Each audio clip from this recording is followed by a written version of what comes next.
Hey everybody, it's Glenn back in this video with a new episode of Confessions of an Ebayaholic, and this week on eBay I've managed to score myself an X-Men Classics Bird of Prey Angel. Reading from the packaging back as the battle between good and evil mutants escalates to the brink of genetic chaos, carefree and handsome millionaire Warren Worthington III is the high-flying heroic angel. One of the original X-Men, Warren's anatomy has adapted itself for flight with natural wings with which he uses to soar the skies alongside the astonishing X-Men, firing, as we will find out in this video, a big goofy gun. So here is Angel out of packaging. I managed to score him on eBay for a grand sum of £5.98, which I think is a bit of a bargain. At the very least, I'm sure it's less than he would have retailed for originally, back when he was released in 2005. X-Men Classics was a sister line to Marvel Legends, even featuring some redecoed legends in the line, such as Storm. Then it also featured some blink and you'll miss them costumes from the comics, such as Extreme Rogue and House of M Wolverine, but most featured costumes and concepts completely made up for this very toy line, and I gotta think Bird of Prey Angel falls into that latter category. In design it seems less comic and more movie inspired. I guess they were trying to achieve some kind of tactical, stealthy, militia real worldness, in which case they should have done some rethinking when it comes to the neon orange. While generally I'm more a fan of the classic costumes such as that seen on the Legends Angel, these wings are actually more poseable, which we'll get into when we look at articulation, but like any Angel action figure with the addition of wings, it's always going to be back heavy, which means when you pose him standing, you do need to pose the action figure to counter for the weight on the back. As we take a closer look at the head sculpt, and the packaging back described Warren as handsome, and I think they've captured that in the sculpt. It's also a very good head sculpt to use for customizing. As taken away from this winged body, it's not immediately obvious who the head sculpt is, so lends itself to becoming different characters. Let's kick off looking at his accessories with these glasses. They seem to have some kind of targeting tech over one eye. Either that or is making some kind of asymmetric avant-garde fashion statement. Then we have his gun, and boy is it a whopper. It features two chambers. Alas, the bottom one is just for storage, only the top one fires,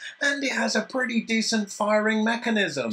But the sheer size of it makes it all kinds of awkward for Angel to hold, and instead of holding it, it's more like you're having to wedge his hand in and then wedge the gun itself under his armpit, and then even so, he's only still holding it very tentatively. And I guess with the Bird of Prey concept Toy Biz are going for on this one, Angel does need a weapon, as without one, he's less Bird of Prey and more, bird? Yet the sheer size of this gun makes it so crude it's like it's been repurposed from a 12-inch Action Man. And while I know the addition of it is just to increase the playability, but to me an accessory should complement an action figure, yet this one only undermines it. Now turning our attention towards articulation, and the packaging boasted 39 points, so let's check it out, kicking it off with his wings. These are able to rotate, plus they are able to move backwards and then forward, so Angel can get his flap on. Then his head rotates, it also looks down a crazy amount and also looks up a decent amount, so you can get some real nice flying poses going on. At the shoulder, his arm rotates, it also moves up this far and then back down. There's upper arm rotation, a double jointed elbow. He has rotation at the wrist is also hinged, moving up and down, plus he also has articulated fingers, and it's really considered engineering like that that seems totally wasted when you have to wedge his entire hand into the gun for him to hold it. Has an ab crunch moving this far forwards, and then moves this far back. At the waist, there's rotation. Then at the hips, the articulation really is inhibited by these armoured pieces that are glued on. Has upper leg rotation. Then there's a double jointed knee. Then at the ankle, it's hinged, moving backwards and forwards, albeit inhibited again by an armoured piece on the foot.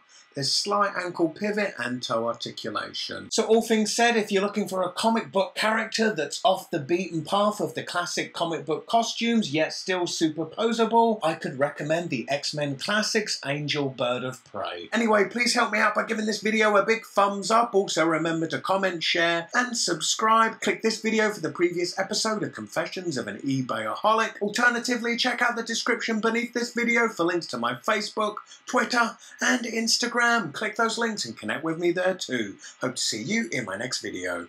Bye.